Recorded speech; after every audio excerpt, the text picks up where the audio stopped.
Okay, तो आ गई है new video soil cultivating system की। तुम लोग यार कमेंट पर कमेंट कर रहे हो सोल कल्टीवेटिंग सिस्टम का न्यू पार्ट, तो आ गई न्यू पार्ट। चलो लाइक कर दो, वीडियो शुरू करते हैं। अध्याय 31, राजधानी छोड़ना। जियाओ सान और उसके आदमी सुबह सुबह 4वें नश्वर रैंक के घोड़े के साथ राजधानी से निकल गए। इस बार राजधानी छोड़ने का उनका उद्देश्य सिस्टम की दुकान से शरीर साधना विधि खरीदने के लिए अधिक अंक अर्जित करना था। जैसे ही जियाओ सान ने राजधानी छोड़ी, जियाओ सान की हर गतिविधि पर नजर रखने वाले जासूसों ने अपने आकाओं को जियाओ सान के शाही राजधानी से प्रस्थान के बारे में सूचित किया और जियाओ सान का पीछा किया। महल में राजकुमारी हेलेन जब चाय पी रही थी तो उनकी मुख्य नौकरानी ने उन्हें रोक दिया। राजकुमारी जियाओ सैन राजधानी छोड़कर चले गए हैं। हमारे जासूस वर्तमान में उनके समूह का पीछा कर रहे हैं। एक युवती ने राजकुमारी हेलेन को प्रणाम करते हुए कहा, जो प्राचीन नौकरानी के कपड़े पहने हुए थी। राजकुमारी हेलेन, जो शांति से सुबह की चाय पी रही थी, ने अचानक पीना बंद कर दिया और भौहें सिकोड़ते हुए चाय का कप मेज पर रख दिया। वह किस दिशा में जा रहा है? राजकुमारी हेलेन ने पूछा। वे शानमार क्षेत्र की ओर जा रहे हैं, जो अर्ल सैन का शासक क्षेत्र है। राजकुमारी हेलेन गहरी सोच में पड़ गई। अभी सम्राट को साम्राज्य का अगला शासक चुनने के लिए बस कुछ ही महीने बचे थे, अतः इस समय यदि कुछ हुआ तो परेशानी होगी। हालांकि जियाओ सान उसे सिंहासन पाने में मदद करने के लिए सहमत हो गया था। उसे हमेशा लगता था कि उसके साथ कुछ गड़बड़ है और उसे लगता था कि जियाओ सान कुछ साजिश रच रहा है। लेकिन वह नहीं जानती थी कि जियाओ सान क्या साजिश रच रहा है। वह जानती थी कि उसका दूसरा भाई और जियाओ सान अच्छे दोस्त थे और अगर जियाओ सान इस समय अपने दूसरे भाई के पक्ष में चला गया तो वह सिंहासन पाने का मौका भी खो सकती थी। वह मूर्ख नहीं थी और उसने भी कई विश्वासघात के दृश्य देखे थे। इसलिए वह एक ऐसी इंसान थी जो छोटी छोटी बातों पर भी शक कर लेती थी। कुछ मिनट सोचने के बाद उसने अपनी नौकरानी से गहरे स्वर में कहा, हमारे जासूसों से कहो कि वे उसका पीछा करें और हमें हर उस व्यक्ति की सूचना दें जिससे वह मिलता है, और शानमार क्षेत्र में लौटने के बाद वह जो कुछ भी करता है तथा ये भी देखे कि अन्य तीनों पक्षों में से किसी में कोई असामान्य गतिविधि तो नहीं है। जैसा राजकुमारी कहें, उसकी मुख्य नौकरानी ने कहा और चली गई। यही बात दूसरे उम्मीदवारों के कमरे में भी हुई। जियाओ सान के जाने की सूचना सम्राट को भी दी गई। अपने दूत की बात सुनकर सम्राट चुप हो गया और राजा की प्रतिक्रियाओं से दूत को पता चल गया कि सम्राट शियाओ सान की हरकतों से हैरान नहीं था। और सम्राट को शियाओ सान की हरकतों से हैरानी क्यों नहीं हुई? क्योंकि उन्हें पता था कि शियाओ सान इस दौरान राजधानी जरूर छोड़ देगा, क्योंकि वह किसी भी पक्ष की मदद नहीं कर सकता और उसे हर तरफ से दबाव का सामना करना पड़ेगा। वह शियाओ सान के फैसले से बहुत खुश भी था। जियाओ सान के पक्ष में उन्हें और उनके आदमियों को राजधानी छोड़े और आधी यात्रा पूरी किए 4 दिन हो चुके हैं। युवा स्वामी, वे लोग अभी भी हमारा पीछा कर रहे हैं। हम उनसे छुटकारा क्यों नहीं पा लेते? जियाओ सान के एक आदमी ने पूछा। कोई जरूरत नहीं, उन्हें हमारा पीछा करने दो। चलो अपनी गति बढ़ाएं और हमारे बीच की दूरी बढ़ाएं। जियाओ सैन ने निर्देश दिया, क्योंकि वह जानता था कि छुटकारा पाने का क्या मतलब है। और 2 दिन और बीत गए और तीसरा दिन आ गया। वे वर्तमान में एक जंगल में यात्रा कर रहे थे। उन्हें शानमार क्षेत्र में प्रवेश करने के लिए इस जंगल से गुजरना था और जियाओ सान और उसके आदमी भी बिना आराम किए 2 दिनों से यात्रा कर रहे थे और उनके घोड़ों में भी थकावट के लक्षण दिखाई दे रहे थे। यदि उनके घोड़े साधारण घोड़े होते तो वे पहले ही थकावट से मर गए होते, लेकिन उनके घोड़े चौथे दर्जे के नश्वर थे, इसलिए उनके लिए बिना आराम के 2 दिन भी यात्रा करना कोई समस्या नहीं थी। वह जानता था कि अब समय आ गया है कि वे रुककर आराम करें। सौभाग्य से 2 दिन तक लगातार यात्रा करने के बाद वे उन जासूसों से छुटकारा पाने में सफल हो गए जो उनका पीछा कर रहे थे। जियाओ सान ने आराम करने के लिए एक सुरक्षित जगह की तलाश की और अपने अधीनस्थों और घोड़ों को वहां आराम करने के लिए बिठाया। घोड़े से उतरने के बाद उसने अपने घोड़े को खिलाने के लिए अपने अधीनस्थों में से एक को सौंप दिया और उसके अन्य अधीनस्थ शिविर तैयार कर रहे थे, क्योंकि अंधेरा हो रहा था। तुम तंबू तैयार करोगे, मैं जंगल में जाकर आऊंगा, जियो सान ने अपने अधीनस्थों से कहा और अपने अधीनस्थों की साइड से गायब हो गया। अपने अधीनस्थों की साइड से गायब होने के बाद जियो सान ने काली कॉक निकाली और उसे पहन लिया। एओबोआ, जो जियाओ सान के शरीर के अंदर छिपा हुआ था, बाहर आया और कहा, छोटे सान, आपको इन अधीनस्थों से अपने जाने के बारे में छिपाने की क्या जरूरत है जब उन 16 लोगों को इसके बारे में पहले से ही पता है? भाई एओ, मैं इस साम्राज्य में एक अर्ल हूं और सम्राट और अन्य शाही लोग गुप्त रूप से देख रहे हैं। अगर मैं खुलेआम साम्राज्य छोड़ दूं तो मुझे अर्ल की उपाधि छोड़नी पड़ेगी, और अगर ऐसा हुआ तो सम्राट निश्चित रूप से मुझसे छुटकारा पा लेंगे। और साथ ही, क्या आपने उस व्यक्ति को आग के पास देखा है? वह उन जासूसों में से एक है जिन्हें सम्राट ने लगाया है, और उसके जैसे मेरी सेना के अंदर अन्य लोगों द्वारा लगाए गए कई जासूस हैं। जियो सैन ने कुछ पेड़ों की दिशा में इशारा करते हुए कहा। उसकी और एओबोआ की साधना के कारण निकट दूरी पर स्थित किसी भी चीज को देखना आसान था, इसलिए एओबोआ ने उस संदिग्ध व्यक्ति के अजीब व्यवहार को भी नोटिस किया जब उसने देखा कि जियाओ सान जंगल में प्रवेश कर रहा है। क्यों न उनसे छुटकारा पा लिया जाए। एओ बोआ, उन राजघरानों को मेरे खिलाफ अपनी चौकसी कम करने के लिए जियोसान ने अपने साथ लाए कुछ मेकअप से अपने चेहरे का रंग बदलते हुए कहा। ऐसा करने के बाद उसने एक आईना निकाला और अपना चेहरा देखा जो पहले से बिल्कुल अलग था। अब उसका चेहरा किसी भिखारी के चेहरे जैसा लग रहा था जो बिना नहाए यात्रा कर रहा था। उस पर झुर्रियां और धूल जमी हुई थी। ये सब करने के बाद उसने अपने शरीर के अंदर जमा अपने क्लोन में से एक को बाहर निकाला। क्लोन बिल्कुल पुराने जियाओ सान जैसा था, उसमें कोई अंतर नहीं था। जियाओ सान ने अपने क्लोन को सक्रिय किया। क्लोन की आंखें जो सुस्त थीं, उन्हें कुछ आध्यात्मिकता मिली और फिर क्लोन ने चारों ओर देखा। उसके बाद उसने जियाओ सान को देखा जो एक भिखारी की तरह प्रच्छन्न था। उसने कहा, मुख्य निकाय, इन चीजों को मेरे पास छोड़ दो और आप जितनी जल्दी हो सके उन जासूसों के हमें पकड़ने से पहले यहां से चले जा सकते हैं। क्या तुम्हें पता है क्या हुआ? एओ बोआ ने आश्चर्यचकित स्वर में पूछा। इससे पहले कि क्लोन एओ बोआ को जवाब दे पाता, जियाओ सान के मुख्य शरीर ने कहा, मेरे सभी क्लोनों की अपनी आध्यात्मिकता है और जब मैंने इस क्लोन को सक्रिय किया तो मैंने इसे पहले से ही सभी निर्देश दिए थे कि इसे क्या करना चाहिए। क्लोन नंबर 6, मैं यहाँ सब कुछ तुम्हारे पास छोड़ दूंगा। और याद रखना कि तुम्हें उस दिन से एक दिन पहले राजधानी के लिए निकलना होगा जिस दिन सम्राट शानमार्ग क्षेत्र में सभी काम खत्म करने के बाद अगला शासक चुनता है। इसके अलावा जब आप हमारे शासक क्षेत्र में हो तो उन्हें सक्रिय करने के बाद क्लोन नंबर 7, 8, 9 और 10 को छोड़ना न भूलें, इससे पहले कि आप फिर से राजधानी के लिए रवाना हो। जियो सैन ने फिर से याद दिलाया और क्लोन को उसे छोड़ने और अपने अधीनस्थों के साथ पूरी तरह से जुड़ने के लिए मजबूर किया। ये देखने के बाद कि उसके अधीनस्थों ने उसके क्लोन के बारे में कुछ भी असामान्य नहीं देखा है, उसने कहा, भाइयों, चलो जादुई जानवर पर्वत श्रृंखला पर चलते हैं। और एओ बोआ के अपने शरीर में वापस लौटने की प्रतीक्षा किए बिना एक सेकंड में हवा में गायब हो गया। यह एओ बोआ जो जियाओ सान के बगल में तैर रहा था वह भी गायब हो गया। जादुई जानवर पर्वत श्रृंखला में प्रवेश करने के बाद उसे एक सप्ताह बीत गया और इस समय तक वह सभी तकनीकों को पूरी तरह से समझने में सक्षम हो गया था।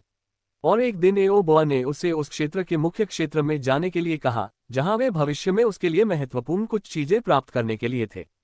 कोर क्षेत्र वह क्षेत्र था जिस पर कम से कम एक जानवर साधक का शासन था। हालांकि उन्होंने अपनी बुद्धि को अनलॉक कर लिया था, लेकिन वे मनुष्यों के लिए बहुत अनुकूल नहीं थे क्योंकि मनुष्य अब तक जादुई जानवरों का शिकार करते रहे हैं और साथ ही वे जंगल के उस हिस्से के शासक थे जहां जियाओ सान रह रहा था। इसलिए कोर क्षेत्र के पास पहुंचने पर जियाओ सान को अतिरिक्त सावधानी बरतनी पड़ती थी। जियाओ सान ने पहले ही अपने 4 आत्मा जानवरों को आत्मा के छल्लों से बाहर आने और इस क्षेत्र की रक्षा करने के लिए कहा था ताकि कुछ नए जानवर साधक इस क्षेत्र में न आ सके, और उसने उनसे ये भी कहा कि जब तक जियाओ सान कोई कार्रवाई नहीं करता तब तक वे अपनी साधना को छिपाए रखें। और सभी को जगह पर व्यवस्थित करने के बाद जियाओ सान उस दिशा में आगे बढ़ा जो एओ बोआ ने उसे दिखाई थी। और कुछ मिनट उस दिशा में चलने के बाद उसने खुद को एक विशाल गुफा के सामने पाया। उसने चारों ओर देखा लेकिन उसे कुछ भी असामान्य नजर नहीं आया, इसलिए वह एओ बोआ से पूछे बिना नहीं रह सका, भाई एओ, आपने मुझे इस जगह आने के लिए क्यों कहा? क्या तुमने गुफा के सामने उन 3 पेड़ों को देखा? एओ बोआ ने पूछा। हाँ, जियाओ सान ने उत्तर दिया। वे 3 पेड़ प्रथम श्रेणी के ड्रैगन ब्लड फ्रूट ट्री हैं और उनमें से प्रत्येक 10 फल दे सकता है। इस प्रकार के फल जादुई जानवरों के लिए बहुत महत्वपूर्ण हैं क्योंकि यह उन्हें अपने रक्त को शुद्ध करने में मदद कर सकते हैं और यह उन्हें जादुई जानवर के शरीर में अशुद्धियों को दूर करने में भी मदद करता है। लेकिन आपके लिए सबसे महत्वपूर्ण बात यह नहीं है बल्कि यह है, ये फल मुख्य सामग्री में से एक है जिसे आपको अपने जादुई सर्वश्रेष्ठों को उनके वंश को बदलने और उच्च रैंकिंग वाले जादुई जानवरों में आगे बढ़ने में मदद करने के लिए खोजने की आवश्यकता है। इसलिए आपको इन फलों को पकने के बाद प्राप्त करने की आवश्यकता है, एओ बोआ ने समझाया। लेकिन भाई एओ, वे प्रथम स्तर के फल हैं, क्या वे उनके लिए भी काम करेंगे? जियो सान ने कहा। किसने कहा कि हम केवल फल ही लेंगे? हम इन पेड़ों को भी अपने साथ ले जाएंगे और उन्हें तुम्हारी तीसरी आत्मा के ग्रह के अंदर लगाएंगे और उनकी खेती करेंगे, एओ बोआ ने कहा। जियाओ सान को एओ बोआ की बात समझ में आ गई। हालांकि उसकी तीसरी आत्मा उसकी अन्य 2 आत्माओं की तुलना में अधिक सामान्य थी। कुछ बार इसका उपयोग करने के बाद जियो सान को पता चल गया कि इसकी भी अपनी विशिष्टता थी। वह देखता है कि उसकी तीसरी आत्मा एक सम्मन प्रकार की आत्मा थी और यह केवल मृत ग्रहों या कालकोटरी कोर को ही अवशोषित कर सकती थी क्योंकि यह उसके दिव्य साम्राज्य की नींव होगी, इसलिए इसे दिव्य क्षेत्र बनने के लिए विभिन्न आयामों की आवश्यकता होगी। और हालांकि वह इस आत्मा का उपयोग तब तक नहीं कर सकता था जब तक उसके पास आत्मा के छल्ले नहीं थे, लेकिन इस आत्मा का अनूठा कौशल अभी भी उपयोग करने योग्य था। हालांकि यह कौशल युद्ध में बहुत व्यावहारिक नहीं है, लेकिन यह अभी भी उपयोगी था क्योंकि उसे यात्रा करते समय अपने सभी सामान को रखने के लिए एक ग्रह के आकार का रहने का भंडारण स्थान मिला था। जैसे ही जियाओ सान फल तोड़ने के लिए गया, एओ बोआ ने उसे झुका दिया। क्या तुम इतने मूर्ख हो? इन पेड़ों की रक्षा कुछ जादुई जानवरों के किसानों द्वारा की जा रही है और ये ड्रैगन ब्लड फल अभी भी पक रहे हैं। अगर तुम उन्हें अभी ले गए तो क्या ये बहुत बड़ी बर्बादी नहीं होगी? एओबोआ ने जियोसान के लापरवाह व्यवहार को देखकर डांटा। क्षमा करें भाई एओ। जियोसान ने माफी मांगी जब उसने देखा कि गुफा के अंदर वास्तव में 3 जादुई जानवर थे और पेड़ों की गुप्त रूप से रखवाली कर रहे थे। मैं तुम्हें दोष नहीं दे सकता क्योंकि तुम्हारे पास ज्यादा अनुभव नहीं है, लेकिन तुम्हें अब जो कुछ भी अनुभव हो रहा है उसे याद रखना चाहिए क्योंकि ये तुम्हारे बड़े होने के लिए अच्छे अनुभव हैं। और लिटिल सैम, ये फल 3 दिन के भीतर पक जाएंगे। पोली और दूसरों से कहो कि वे इन दिनों में पहरा दें और किसी भी अन्य जादुई जानवर के साधक को इस क्षेत्र में प्रवेश न करने दें। एओबोआ ने कहा। इस प्रकार जियाओ सान ने चारों साथियों को बताया कि उन्हें क्या करना है और फिर वह धैर्यपूर्वक फलों के पकने का इंतजार करने लगा। अध्याय 33 पहला जादुई जानवर मारा गया। पहला दिन बिना किसी घटना के बहुत जल्दी बीत गया, लेकिन दूसरे दिन ड्रैगन ब्लड फ्रूट से खून की गंध आने लगी जिसने आसपास के नश्वर जानवरों को आकर्षित किया। लेकिन सौभाग्य से उन्हें पोली और अन्य लोगों ने रोक दिया। और दूसरे दिन की रात में जियाओ सान ने अपनी आध्यात्मिक शक्ति को उस गुफा में भेजा जिसमें जादुई जानवर छिपे हुए थे और उन्हें डराए बिना उनकी खेती की जांच की। अपनी आध्यात्मिक शक्ति से जांच करने के बाद उसे पता चला कि गुफा के अंदर छिपे हुए जानवर 4 सांप जैसे जादुई जानवर थे। उनमें से एक क्यूई दायरे के चौथे चरण में था और अन्य 3 क्यूई दायरे के तीसरे चरण में थे। छोटे सांप पोली और अन्य लोगों से अपनी उपस्थिति छिपाते हुए अपने पास वापस आने के लिए कहो। एओबोआ, लेकिन भाई एओ, अन्य नश्वर जानवर इस स्थान पर आएंगे यदि वे मेरे पास लौट आए। जियाओ सान, आप वास्तव में केवल व्यवसाय प्रबंधन के बारे में जानते हैं। इन जादुई जानवरों ने पहले से ही अपनी बुद्धि को जागृत कर लिया है। अगर कोई जानवर इस स्थान पर नहीं आता है तो वे संदिग्ध हो जाएंगे। एओबोआ ने घृणा से समझाया। भाई एओ वास्तव में बुद्धिमान है, जियोसान ने प्रशंसा की, ये जानते हुए कि एओबोआ को प्रशंसा बहुत पसंद है। फिर उसने अपने आत्मा संपर्क के माध्यम से पोली, मॉली, टीना और फिन से संपर्क किया और उन्हें वापस लौटने और उसके साथ छिपने के लिए कहा। बॉस, क्या आपको जानवरों के लिए मुझे मारने की जरूरत है? पोली ने पूछा, जो उसके वापस बुलाने के तुरंत बाद जियोसान की तरफ लौट आई थी। आप लोगों को चिंता करने की जरूरत नहीं है। लिटिल सैम उन 4 जादुई जानवरों को संभाल सकता है। आप लोगों को जो करना है वह आसपास के नश्वर जानवरों को साफ करना है ताकि लिटिल सैन उन जादुई जानवरों से खुलकर लड़ सके। एओबोआ ने पॉली और अन्य लोगों से कहा जो अभी अभी जियोसान की तरफ लौटे थे, मुझे लगता है कि उस गुफा के अंदर से कुछ गर्म लहरें आ रही हैं। हालांकि यह बहुत खतरनाक नहीं है, फिर भी इसमें कुछ खतरा है। फिन ने गुफा की ओर इशारा करते हुए कहा। आप लोगों को गुफा के अंदर उस चीज के बारे में चिंता करने की जरूरत नहीं है। हमें पहले उन फलों को सुरक्षित करना होगा, फिर हम गुफा के अंदर उस चीज का ध्यान रख सकते हैं। एओबोआ, लेकिन उन 4 जादुई जानवरों के अलावा उस गुफा के अंदर क्या है? जियाओ सान ने हैरान आवाज में कहा। यह एक आध्यात्मिक आग होनी चाहिए, मुझे लगता है, एओबोआ ने कहा। आध्यात्मिक आग, वह क्या है? जियाओ सान ने पूछा। मुख्य रूप से 2 प्रकार की विशेष आग है जिन्हें हम प्रकृति में पा सकते हैं। एक आध्यात्मिक आग है। यह एक ऐसी आग है जो स्वाभाविक रूप से उन क्षेत्रों में पैदा होती है जहां घनी आग क्यूई मौजूद होती है। अन्य प्रकार की लौ जानवरों की लपटें हैं। प्राचीन शरीर साधकों के शरीर के अंदर अमर साधकों की तरह अधिक क्यूई नहीं होती है, इसलिए उनकी आक्रमण शक्ति शुरुआत में क्यूई साधकों से कम होती है और चूंकि उनके पास पर्याप्त क्यूई शक्ति नहीं थी, इसलिए कई शरीर साधकों का अमरता का मार्ग दैंतियान निर्माण क्षेत्र के 9वें चरण तक पहुंचने के बाद कट गया था। इस प्रकार एक प्रतिभाशाली प्राचीन शरीर साधक ने अपनी क्यूई बढ़ाने और गोल्डन कोर क्षेत्र में आगे बढ़ने का रास्ता खोजने का विचार किया।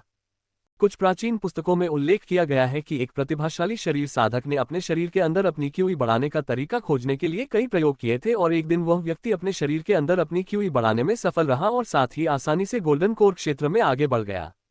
यह एक बहुत बड़ी उपलब्धि थी जो उसने हासिल की, क्योंकि उसकी विधि का उपयोग करके अन्य शरीर साधक भी गोल्डन कोर क्षेत्र से ऊपर बढ़ने में सक्षम थे और इस प्रकार शरीर साधना अमर बनने का एक नया तरीका बन गया। उसने अपने शरीर के अंदर क्यूई सांद्रता बढ़ाने का जो तरीका खोजा था वह आध्यात्मिक अग्नि को अवशोषित करके या जानवरों की लपटों को अवशोषित करके था, क्योंकि वे साधकों को अपने मेरिडियन का विस्तार करने और साधक की आध्यात्मिक शक्ति बढ़ाने में मदद करते हैं। और तब से शरीर के साधकों की स्थिति सामान्य क्यूई अमर साधकों के समान स्तर में बदल गई है। एओबोआ ने समझाया। तो क्या मुझे भी उस ज्वाला को अवशोषित करना चाहिए? जियाओ सान ने पूछा। अभी नहीं, तैयार हो जाओ, वे फल पकने वाले हैं। एओबोआ ने ड्रैगन ब्लड फलों में हो रहे परिवर्तन को देखते हुए कहा। केवल एओबोआ ने ही परिवर्तन को नहीं देखा, 4 क्यूई क्षेत्र के जादुई जानवर भी उस गुफा से बाहर आ गए जिसमें वे छिपे हुए थे और ड्रैगन ब्लड फ्रूट पेड़ों की रखवाली करने लगे। नश्वर क्षेत्र के जानवरों ने भी 4 जादुई जानवरों को घेरना शुरू कर दिया। जियो सान ने 4 क्यूई क्षेत्र के जानवरों को ध्यान से देखा जो ड्रैगन ब्लड फ्रूट पेड़ों की रखवाली कर रहे थे। सभी 4 जानवर 2 मुंह वाले किंग कोबरा थे। चारों सांप एक जैसे दिखते थे, लेकिन एक किंग कोबरा के सिर पर 4 नीले रंग के रत्न थे, जबकि अन्य 3 सांपों के सिर पर केवल 3 नीले रंग के रत्न थे। उस अंतर के अलावा कोई अंतर नहीं था। छोटे सैन, उन जानवरों को मार डालो इससे पहले कि वे फल ले जाएं और चले जाएं। एओ बोआ ने जल्दी से कहा। जियाओ सान, जो पहले से ही तैयार था, अपनी पूरी गति से चौथे क्षेत्र के क्यूई जानवर की दिशा में आगे बढ़ा और अपनी नई सीखी हुई तकनीक का इस्तेमाल किया। फ्रीडम स्लैश जियाओ सान चिल्लाया और अपने अंदर की सारी क्यूई का इस्तेमाल करके उस जानवर को 2 हिस्सों में काट दिया।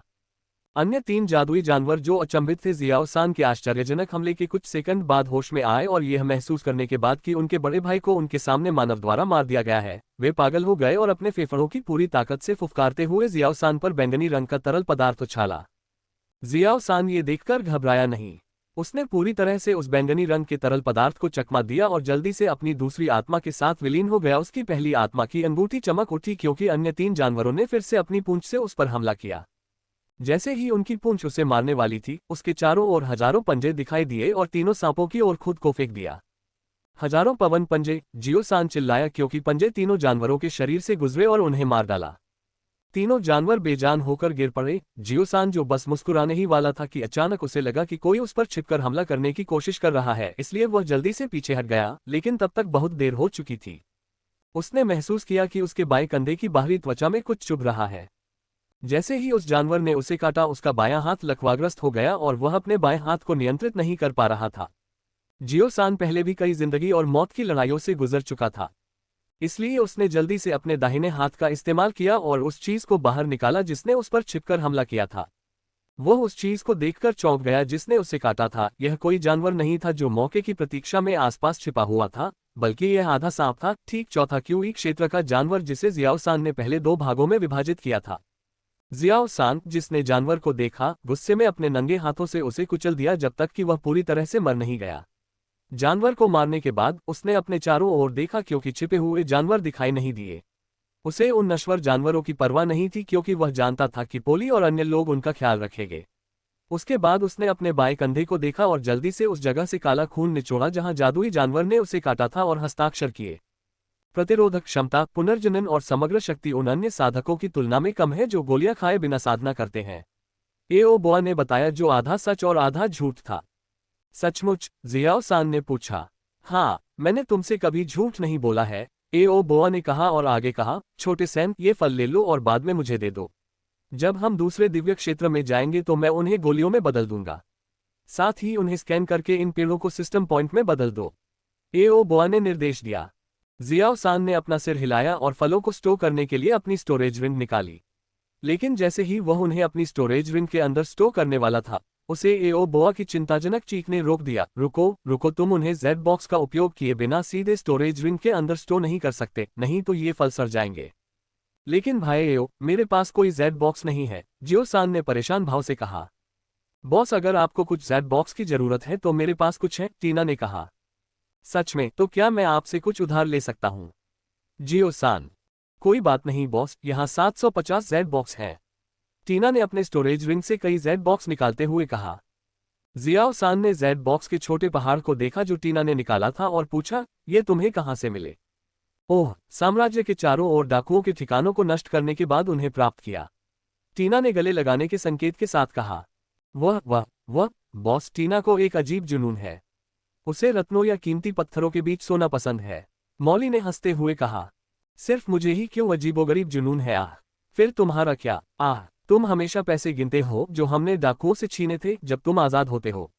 और फिन के बारे में क्या? उसके घोंसले में बहुत सारी किताबें हैं, कुछ अजीब किताबें भी हैं जिन्हें वह बहुत संभाल कर रखता है। टीना ने बिना किसी हिचकिचाहट के सारी बातें बता दी। मौली, तुम दोनों मुझे अपने झगड़ों में क्यों शामिल कर रहे हो?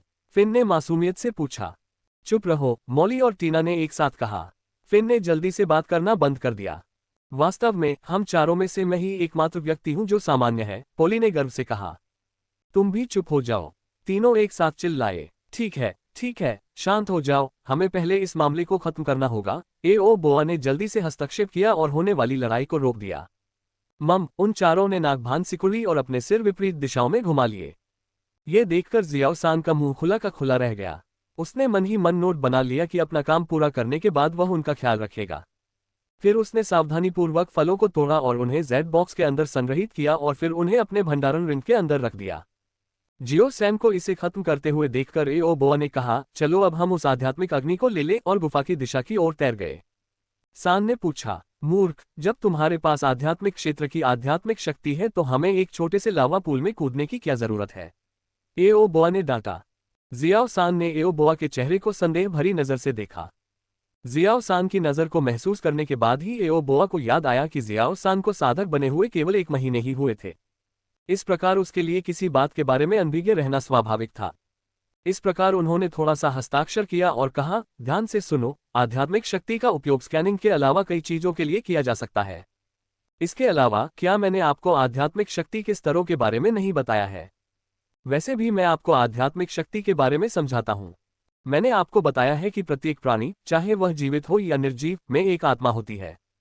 हालांकि सतह पर ऐसा लगता है कि प्रत्येक जीवित प्राणी में केवल एक आत्मा होती है, जो गलत है, क्योंकि हम अमर साधकों ने पाया है कि प्रत्येक जीवित प्राणी में आत्मा से अधिक कुछ होता है। उदाहरण के लिए, सामान्य मनुष्यों में 7 मुख्य आत्माएं और 60 उप आत्माएं होती हैं, और मेरे ड्रैगन जैसे प्राणी में 10 मुख्य आत्माएं और 100 उप आत्माएं होती हैं। और आमतौर पर साधक केवल अपनी दिव्य आत्मा शक्ति का अभ्यास करते हैं, जो उनकी आत्माओं में से एक होती है, क्योंकि उनके पास सीमित समय होता है। केवल विशेष लोग आध्यात्मिक शक्ति का अभ्यास करते हैं, जो हमारे शरीर में एक और आत्मा होती है।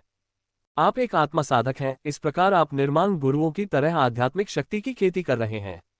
लेकिन आपकी दिव्य आत्मा शक्ति अभी भी कमजोर है, क्योंकि आपने अभी तक शरीर की खेती शुरू नहीं की है। इस प्रकार आपको किसी भी चीज के बारे में चिंता करने की जरूरत नहीं है। इसलिए आध्यात्मिक शक्ति को आत्मा क्षेत्र, आत्मा एकत्रीकरण क्षेत्र, आत्मा डोमेन क्षेत्र, देवता क्षेत्र, अमर क्षेत्र, अमर पुनर्जन्म क्षेत्र और सच्चे भगवान क्षेत्र में विभाजित किया गया है। आत्मा क्षेत्र नश्वर स्तर पर एक आध्यात्मिक शक्ति है। फिर आत्मा एकत्रीकरण क्षेत्र के साधकों में 70वें रैंक तक साधना करने की क्षमता है, और आत्मा डोमेन क्षेत्र के पावर हाउस में 99वें रैंक तक साधना करने की क्षमता है। और आध्यात्मिक डोमेन क्षेत्र में आप अपनी आध्यात्मिक शक्ति को 1000 किलोमीटर की दूरी तक फैला सकते हैं और कुछ भी देख सकते हैं या उन्हें नियंत्रित कर सकते हैं। तो क्या हमें उस आध्यात्मिक ज्योति को पाने के लिए नीचे कूदना होगा? एओ बोआ ने समझाया और जियो सैन से पूछा था। भंवर शक्ति से निर्णय लेने से एओ बोआ को एहसास हुआ कि यह ज्वाला वास्तव में जियाओ सान के अवशोषित करने के लिए उपयुक्त थी। इस प्रकार बिना अधिक समय बर्बाद किए उन्होंने अपनी दिव्य आत्मा शक्ति से ज्वाला को ढक दिया और उन्हें अपनी ओर खींच लिया। जियाओ सान, जो एओ बोआ के संकेत का इंतजार कर रहा था, उसने एओ बोआ की दिव्य आत्मा की डोरी को लावा से कुछ बाहर खींचते हुए देखा, और जैसे ही उसे बाहर निकाला गया, आसपास का तापमान बढ़ गया और उसे बहुत पसीना आने लगा। और जैसे ही वह पूछने वाला था कि क्या यह आध्यात्मिक अग्नि है, उसने देखा कि एओ बोआ उस धागे को खींच रहा है जिसे उसने अपनी आध्यात्मिक शक्ति से बनाया था, आध्यात्मिक अग्नि की दिशा में। जैसे ही वह थोड़ा पीछे हटने वाला था, उसने एओ बोआ को अचानक जल्दी में ये कहते हुए सुना, छोटे सैन, जल्दी से डोमेन का उपयोग करो। जब तक मैं आग की लपटों को नियंत्रित नहीं कर लेता, तब तक उन्हें रोको। जैसे ही एओ बोआ ने कहा कि उसने लावा पूल से 30 लावा बुलबुले निकलते और बहुत तेज गति से उनकी ओर आते देखे। ये देखा जियो सैन एक दूसरे अनुस्मारक के बिना अपने आत्मा डोमेन का इस्तेमाल किया। उसके चारों ओर 4 काले आत्मा के छल्ले प्रकट हुए और बाईं भुजा से एक गोला आकार का ग्रह निकला। पहला रूप, ग्रहीय गुरुत्वाकर्षण क्षेत्र, जियाओ सान ने कहा। उसकी तीसरी आत्मा चमक उठी, और जैसे ही उसने ये कहा, आत्मा से एक बड़ा दबाव बना और ये 30 लावा बुलबुले पर बंद हो गया जो आध्यात्मिक आग का पीछा कर रहे थे। जैसे ही गुरुत्वाकर्षण बल ज्वालामुखियों पर पड़ा, उनकी गति कम हो गई, लेकिन इससे वे रुके नहीं और वे धीरे धीरे उनकी ओर बढ़े।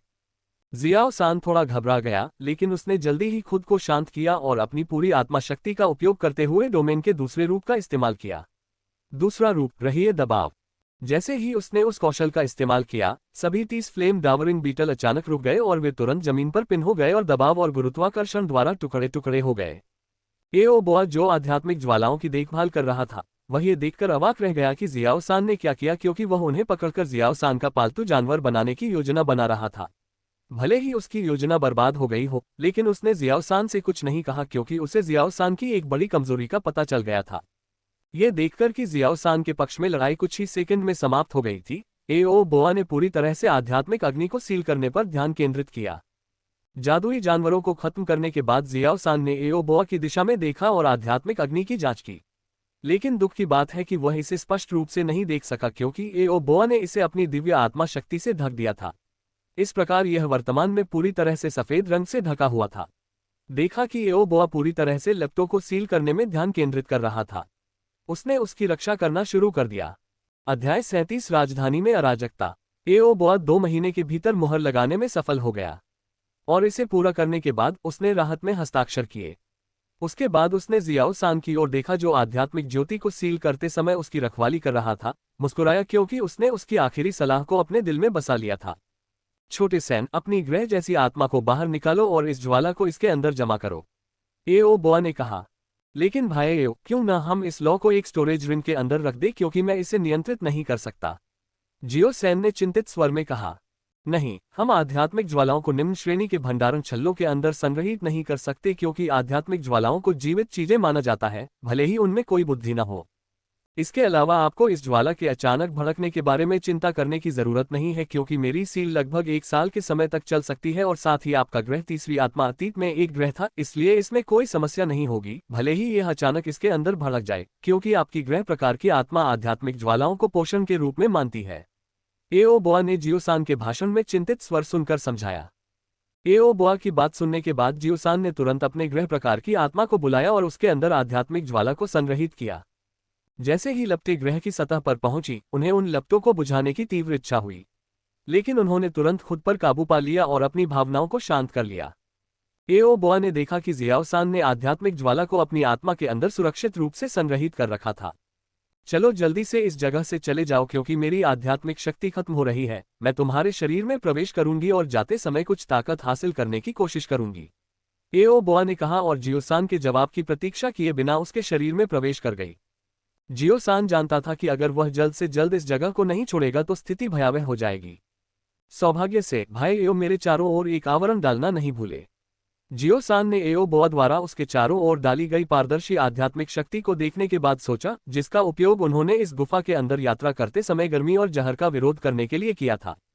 उसने और अधिक समय बर्बाद नहीं किया और अपनी पूरी गति से गुफा के बाहर की ओर दौड़ा क्योंकि उसने महसूस किया कि उसके चारों ओर का आध्यात्मिक अवरोध उतना शक्तिशाली नहीं था जितना कि एओबोआ ने पहले इस्तेमाल किया था और इससे पता चलता था कि आध्यात्मिक ज्वालाओं को बंद करने के बाद एओबोआ कितना थक गया था।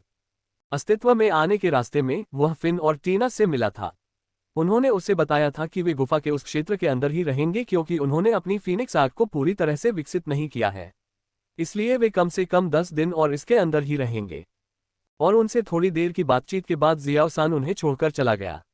इस तरह एक दिन की भागदौड़ के बाद जियाओसान आखिरकार गुफा के अस्तित्व को देखने में सक्षम हो गया और जैसे ही वह बाहर आया, उसकी रक्षा करने वाली आध्यात्मिक शक्ति टुकड़े टुकड़े हो गई। वह एओबोआ की स्थिति के बारे में बहुत चिंतित हो गया। छोटे सैन, मैं अपनी आध्यात्मिक शक्ति को पुनः प्राप्त करने के लिए 2 दिन के लिए सो जाऊंगा, इसलिए मेरी चिंता मत करो, एओबोआ ने कहा और चुप हो गया। बाहर आने पर उसने देखा कि मौली द्वारा बनाया गया पौधा अवरोध अभी भी मौजूद था। 4 दिनों की लगातार यात्रा और लड़ाई के कारण वह बहुत थक गया था। इस प्रकार उसने पोली और मौली को बुलाया जो 4 दिनों से अधिक समय से उसकी आत्मा के छल्ले के अंदर आराम कर रही थी, और उनसे उसकी रक्षा करने के लिए कहा। पोली, मौली कृपया मेरी रक्षा करो, मैं अपनी ताकत वापस पाने जा रहा हूं, जियाओ सैन ने थकी हुई आवाज में कहा। अपनी सुरक्षा की चिंता मत करो बॉस, हम आपकी सुरक्षा करेंगे, पोली और मौली ने उसका अनुरोध सुनने के बाद कहा। यह सुनने के बाद जियोसान तुरंत कमल की स्थिति में बैठ गया और अपनी ताकत वापस पाने के लिए ध्यान करना शुरू कर दिया। इस प्रकार कुछ घंटों तक ध्यान करने के बाद वह अपनी आत्मिक शक्ति और आध्यात्मिक शक्ति को छोड़कर अपने शरीर के अंदर की सारी ऊर्जा पुनः प्राप्त करने में सक्षम हो गया। अपनी आध्यात्मिक शक्ति और आत्मिक ऊर्जा को पुनः प्राप्त करने का एकमात्र तरीका वह जानता था, वह था सोना, इसलिए वह अपनी आत्मिक शक्ति और आध्यात्मिक शक्ति को पुनः प्राप्त करने के लिए ध्यान की मुद्रा में रहते हुए सोता था। चंद्र साम्राज्य की राजधानी में, जैसे जियोसान गुफा के बाहर शांति से सो रहा था, चंद्र साम्राज्य की राजधानी अराजकता से भरी हुई थी। सैनिक हथियारों के साथ राजधानी में इधर उधर भाग रहे थे और एक भी आम आदमी अपने घरों से बाहर नहीं निकला, और कुछ निम्न श्रेणी के रईसों को भी उनके घरों से घसीटकर बाहर निकाला गया और पूरी तरह से बख्तरबंद शूरवीरों ने उन्हें मार डाला। 2 दिन पहले राजधानी शहर में बहुत शांति थी, लेकिन अचानक पहली राजकुमारी ने अपनी सेना का नेतृत्व किया और एक एक करके दूसरे सम्राट उम्मीदवारों की सेनाओं पर हमला किया। हालांकि वे सेनाएं पहले तो थोड़ा प्रतिरोध करने में सक्षम थीं, लेकिन अचानक कई 8वीं और 9वीं रैंक के मार्शल कलाकार आ गए और एक भी व्यक्ति को छोड़े बिना उन सभी सेनाओं का वध कर दिया, और कोई नहीं जानता था कि वह इन लोगों को कहां से लेकर आई थी। और सबसे चौंकाने वाली बात यह नहीं थी कि उसके लोग दूसरे शाही बच्चों की सेनाओं पर हमला कर रहे थे, बल्कि यह थी कि उसकी सेना ने शाही महल और राजधानी को भी घेर लिया था। उन्होंने राजधानी पर कब्जा कर लिया और शाही रक्षकों और उनकी रक्षा करने वाले योद्धाओं को मारकर शाही महल को घेर लिया। रॉयल पैलेस के बाहरी हिस्से पर कब्जा करने के बाद प्रिंसेस हेलेन के आदमियों ने सबसे पहले बिना किसी दया के सभी राजकुमारों, राजकुमारियों और राजा की रखैलों को मार डाला। और उसके बाद उन्होंने शाही महल के अंदरूनी इलाके पर आक्रमण करना शुरू कर दिया। आंतरिक क्षेत्र के गार्ड अन्य गार्डों की तुलना में बहुत अधिक शक्तिशाली थे, लेकिन फिर भी राजकुमारी हेलेन लड़ाई के माध्यम से उन्हें खत्म करने में सक्षम थी। और 1 घंटे की पूरी लड़ाई के बाद वे राजा और उसके 2 सबसे भरोसेमंद रक्षकों को एक कमरे में ले जाने में सफल हो गए। कमरे के अंदर राजा और उसके दोनों विश्वसनीय छाया रक्षक कई मार्शल कलाकारों से घिरे हुए थे, जो राजकुमारी हेलेन के आदेश के अधीन थे। राजा रिचर्ड और उसके आदमी बड़ी लड़ाई से थक चुके थे और खून से लथपथ थे, और उनकी हालत बहुत खराब थी। वे सभी चुपचाप एक दूसरे की हरकतों को देख रहे थे और अगर कोई हरकत करता तो लड़ने के लिए तैयार थे। इस प्रकार इसने आसपास के माहौल में एक पल के लिए सन्नाटा पैदा कर दिया जो अराजकता से भर गया। अचानक राजा रिचर्ड और उनके 2 रक्षकों ने कमरे की ओर आते हुए किसी के कदमों की आवाज सुनी, जिससे पता चला कि उन्हें घेर लिया गया है। इससे उन्हें कुछ उम्मीद जगी, लेकिन यह उम्मीद जल्द ही टूट गई जब हेलेन के आदमियों ने उन लोगों को उनके पास आने के लिए रास्ता बनाते देखा। 3 व्यक्ति उस कमरे में दाखिल हुए जिसे उन्होंने घेर रखा था और वे धीरे धीरे उनके पास पहुंचे। राजा रिचर्ड ने उनमें से 3 की सावधानीपूर्वक जांच की। जो लोग अंदर घुसे उनमें से 2 काले लिबादे वाले व्यक्ति थे जो सुनहरे बालों वाली एक किशोरी लड़की के पीछे चल रहे थे, जिसने कमांडिंग जनरल का कवच पहना हुआ था। राजा रिचर्ड की आंखें क्रोध से ठंडी हो गईं, उसका चेहरा देखा। उस किशोर लड़की के होंठ ऊपर की ओर मुड़े हुए थे और उसने उसका क्रोधित चेहरा देखा। आप कैसे हैं पापा? उस लड़की ने मजाकिया लहजे में कहा। अध्याय 38 विजय। हेलेन, तुम क्या सोचती हो कि तुम क्या कर रही हो? क्या तुम्हें लगता है कि मैं मुख्य परिवार को यह बताने की हिम्मत नहीं करूंगा कि तुम क्या कर रही हो? राजा रिचर्ड चिल्लाया, जो खून से लथपथ था। पिताजी, आप अभी भी स्थिति को ठीक से नहीं समझ पाए हैं। अपनी गंदी आंखें खोलो और देखो, मैंने महल पर आक्रमण करने की हिम्मत क्यों की। तुम दोनों अपने चेहरे मेरे प्यारे पिता को दिखाओ, राजकुमारी हेलेन ने आदेश दिया। राजा रिचर्ड उसकी बातों से भ्रमित हो गए। उस समय राजा रिचर्ड ने देखा कि हेलेन के पीछे खड़े लिबादाधारी लोग अपने लिबादे उतार रहे थे, और 2 लोगों के जाने पहचाने चेहरे देखकर वह चौंक गए और भ्रमित हो गए। शाही संरक्षकों, तुम दोनों इस कुतिया के साथ क्यों हो? राजा रिचर्ड ने स्पष्टीकरण मांगते हुए गुस्से में दहाड़ते हुए कहा। रिचर्ड की चीखें सुनकर भी वे चुप रहे। ये देखकर रिचर्ड ने उन्हें अपशब्द कहने शुरू कर दिए। हाँ हाँ हाँ, जितना चाहो चिल्लाओ अपने बस्टर। तुम्हारा दयनीय दृश्य देखकर मेरा दिल खुशी से भर गया है। राजकुमारी हेलेन जोर से हंस पड़ी। उसकी हंसी सुनकर राजा रिचर्ड अचानक रुक गए। फिर उन्होंने ठंडे स्वर में पूछा, तुमने अचानक विद्रोह क्यों कर दिया? मैंने विद्रोह क्यों किया? आप वास्तव में मुझसे ये सवाल पूछ रहे हैं? क्या आपको लगता है कि मुझे रानी के साथ हुए समझौते के बारे में पता नहीं था? क्या आपको लगता है कि मैं मूर्ख हूं जो दूसरे राजकुमार को पूरी शक्ति देने तक इंतजार कर रही हूं? राजकुमारी हेलेन ने अपनी आंखों में क्रूरता भरकर पूछा। राजा रिचर्ड एक पल के लिए चुप हो गए और बोले, नहीं, ये काफी नहीं है कि आप अचानक इस तरह से विद्रोह करें। चूंकि इस समय आपके पास फायदा था। वास्तव में विद्रोह शुरू करने का मेरा मुख्य कारण ये था कि अर्जियाउसान ने अचानक राजधानी छोड़ दी थी, जबकि मैंने उसे वह गोली दी थी। राजकुमारी हेलेन ने बिना ज्यादा परवाह किए कहा। हाँ हाँ, इस तथ्य से ही ये देखा जा सकता है कि आप अपने दूसरे भाई की आधी भी बुद्धिमान नहीं है। हेलेन भले ही जियाओसान सिर्फ एक अर्ल था, लेकिन उसके पास इस साम्राज्य की अर्थव्यवस्था को पूरी तरह से नियंत्रित करने की शक्ति थी। क्या आपने सोचा था कि मैं उसे आपके झगड़ों में शामिल होने दूंगा और साम्राज्य की अर्थव्यवस्था को जोखिम में डालूंगा? इसके अलावा क्या आप जानती हैं कि जिस दिन जियाओसान चला गया, उस दिन आपका छोटा भाई मुझसे मिलने आया था? क्या आप जानती हैं कि मैंने उससे क्या कहा? राजा रिचर्ड ने तिरस्कार भरे अंदाज में पूछा। अपने पिता के तिरस्कार भरे शब्द सुनकर हेलेन ने अपनी आंखें सिकोड़ ली और जैसे ही वह उनसे प्रश्न पूछने वाली थी, उसने सुना कि पिता ने बिना पूछे ही उस प्रश्न का उत्तर दे दिया। उस दिन मैंने उससे कहा कि जियोसान एक तटस्थ व्यक्ति है और वह अपनी विशिष्ट स्थिति के कारण आपकी लड़ाई में शामिल नहीं होगा। साथ ही चूंकि जियोसान किसी भी उम्मीदवार का समर्थन नहीं करेगा, तो शाही लड़ाई के बाद सिंहासन आपका होता। चूंकि आप सिंहासन के सबसे शक्तिशाली उम्मीदवार थे, इसलिए अगर मैं दूसरे राजकुमार को सिंहासन देना चाहता तो मेरे पास कोई मौका नहीं होता, क्योंकि शाही परिवार के नियम इसकी अनुमति नहीं देते। इसलिए आप सबसे मूर्ख व्यक्ति हैं जिन्हें मैंने देखा है। भले ही आप मेरी स्थिति लेने के लिए मुख्य परिवार की शक्ति का उपयोग करें। क्या आपको वास्तव में लगता है कि मेरे मरने के बाद मेरे शाखा परिवार के सदस्य कुछ भी नोटिस नहीं करेंगे? रिचर्ड ने उग्र स्वर में पूछा। वह मूर्ख नहीं था, उसने उन लोगों का पता लगा लिया जो हेलेन के पीछे थे जैसे ही उसने शाही अभिभावकों को देखा जो मुख्य परिवार से संबंधित थे। रिचर्ड एक निर्दयी व्यक्ति है, उसे इस बात की परवाह नहीं है कि दूसरे लोग कहाँ मरते हैं या नहीं, लेकिन अगर कोई उसे नुकसान पहुंचाने की कोशिश करता है तो वह निश्चित रूप से उन्हें मारने की कोशिश करेगा, भले ही इसके लिए उसे अपनी जान देनी पड़े। इस प्रकार जब वह हेलेन से इस तरह चिल्ला रहा था तो उसने गुप्त रूप से अपने शरीर में शेष क्यूई को आत्मविनाश के लिए जुटाया और अपनी मृत्यु के बारे में उस शाखा परिवार को सूचित किया जिससे वह संबंधित था, ताकि वे हेलेन को मार दें और साम्राज्य पर नियंत्रण कर ले, क्योंकि यह साम्राज्य परिवार की आय का एक बड़ा स्रोत था। वह लिन परिवार के दूसरे शाखा परिवार से आया था, जिसकी ताकत मुख्य शाखा के बाद दूसरे नंबर पर है। इस प्रकार उनके और मुख्य परिवार के बीच बहुत बड़ी प्रतिस्पर्धा थी, और चूंकि यह साम्राज्य उनके शाखा परिवार का है, इसलिए वे कभी भी मुख्य परिवार को इसे गुप्त रूप से अपने कब्जे में नहीं लेने देंगे। इस प्रकार उसने गुप्त रूप से उनके सामने आत्मविनाश करने का प्रयास किया। जल्दी से उस बूढ़े आदमी को रोको, राजकुमारी हेलेन जल्दी में चिल्लाई, जिसने देखा कि रिचर्ड क्या करने की कोशिश कर रहा था। लेकिन इससे पहले कि वह कुछ कहती, उसके पीछे खड़े उसके एक संरक्षक ने कार्रवाई की और 1 सेकंड में राजा रिचर्ड को बेहोश कर दिया तथा राजा रिचर्ड की रक्षा करने वाले 2 रक्षकों को भी मार डाला। राजकुमारी हेलेन ने राहत की सांस ली और राजा रिचर्ड को सुरक्षित देखा। महाराज, हम उसके साथ क्या करें? राजा रिचर्ड को दरवाजा खटखटाने वाले संरक्षक ने पूछा। उसे ले लो, मेरे साथ आओ, राजकुमारी हेलेन ने कहा और कमरे के अंदर योद्धाओं की सलामी के तहत उस खूनी कमरे से बाहर चली गई। कमरे से बाहर जाने के तुरंत बाद उसने दालान के चारों ओर देखा और पाया कि उनके आसपास कोई भी मौजूद नहीं था। उसने उस संरक्षक को देखा जो स्वतंत्र रूप से उसके पीछे चल रहा था और गर्दन को काटने का इशारा करते हुए उसका चेहरा उस कमरे की ओर इशारा कर रहा था जिससे वे बाहर आए थे। ये देखकर अभिभावक ने सिर हिलाया और कमरे में वापस चला गया तथा जल्दी से दरवाजे बंद कर दिए। राजकुमारी हेलेन उस संरक्षक के साथ अपने कक्ष की ओर चलने लगी जो बेहोश राजा रिचर्ड को ले जा रहा था, लेकिन उन्होंने कमरे के अंदर हो रही किसी भी बात पर ध्यान नहीं दिया। महाराज, अगर रिचर्ड की तरफ से शाखा परिवार को पता चल गया कि आपने अपने पिता को उखाड़ फेंका और मुख्य परिवार की मदद से सिंहासन पर चढ़ गए, तो आप मुश्किल में पड़ जाएंगे। बाएं संरक्षक ने एक पल के लिए हिचकिचाहट के बाद कहा। आपको इस बारे में चिंता करने की जरूरत नहीं है कि हम कह सकते हैं कि वह क्यूई क्षेत्र के 8वें रैंक को तोड़ने का प्रयास करने में विफल रहा क्योंकि किसी ने उसे बिना जाने ही जहर दे दिया है, हेलेन ने कहा। लेकिन अगर वे पूछे कि राजा को किसने जहर दिया, तो हमें क्या करना चाहिए? बाएं रक्षक ने पूछा। चलो इसका दोष दूसरे राजकुमार और बूढ़ी रानी पर डालते हैं।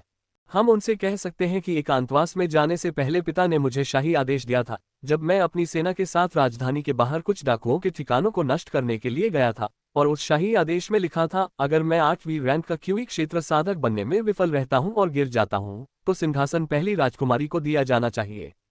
यह आदेश देखकर मैं थोड़ा घबरा गया क्योंकि आदेश इस तरह लिखा गया था जैसे कि पिता अपनी आखिरी इच्छा लिख रहे हों। इस प्रकार यह आदेश मिलने के बाद मैं अपनी सेना को वापस राजधानी ले गया, लेकिन जैसे ही मैं राजधानी पहुंचा, मुझे पता चला कि पिता एकांतवास में अपनी उन्नति में असफल होने के बाद मर गए थे। इसलिए दूसरे भाई ने पिता के मरने के तुरंत बाद सिंहासन लेने के लिए अपनी शक्ति का इस्तेमाल किया था।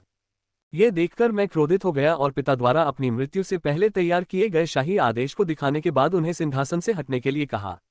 आदेश देखकर दूसरा भाई घबरा गया और उसने अपने रक्षकों से मुझे मार डालने के लिए कहा। इस प्रकार राजधानी में एक बड़ी लड़ाई शुरू हो गई। राजकुमारी हेलेन ने थोड़ा सोचने के बाद कहा, तो महाराज, हमें जियाओ सान के साथ क्या करना चाहिए? बाएं रक्षक ने पूछा। उसे राजधानी में वापस जाने दो, और जब मैं साम्राज्य की महारानी बन जाऊंगी तो हम उसकी देखभाल कर सकते हैं। राजकुमारी हेलेन ने हल्की मुस्कान के साथ कहा और अचानक उसने ठंडी आवाज में पूछा, क्या तुम्हें उस कुतिया के बारे में भी पता चला है जो उसके साथ रही थी? हाँ महामहिम, हमें जासूसों से जो पता चला है उसके अनुसार वह किसी दूसरे साम्राज्य की जासूस थी, और अर शियाओ सान को सच्चाई पता चलने के बाद उसने उसे मार डाला। लेफ्ट गार्डियन ने कहा। ओह, वास्तव में ये वास्तव में दिलचस्प है। मुझे यकीन है कि गरीब कमीने निश्चित रूप से उसके द्वारा खेले जाने के बाद दिल टूट गया होगा। राजकुमारी हेलेन ने स्पष्ट रूप से कहा, लेकिन उसका दिल इतना उत्साहित था कि वह इस खबर के कारण खुशी से चिल्लाने वाली थी, लेकिन उसने खुद को नियंत्रित किया। जब वे इस तरह की बातें कर रहे थे, जियाओ सान क्लोन, जिसे राजधानी में अपने महल और राजधानी में रहने वाले अपने लोगों की रक्षा के लिए छोड़ दिया गया था, ने अचानक अपनी आंखें खोली और अपनी आध्यात्मिक शक्ति को वापस ले लिया जो राजधानी में होने वाली हर चीज पर जासूसी कर रही थी।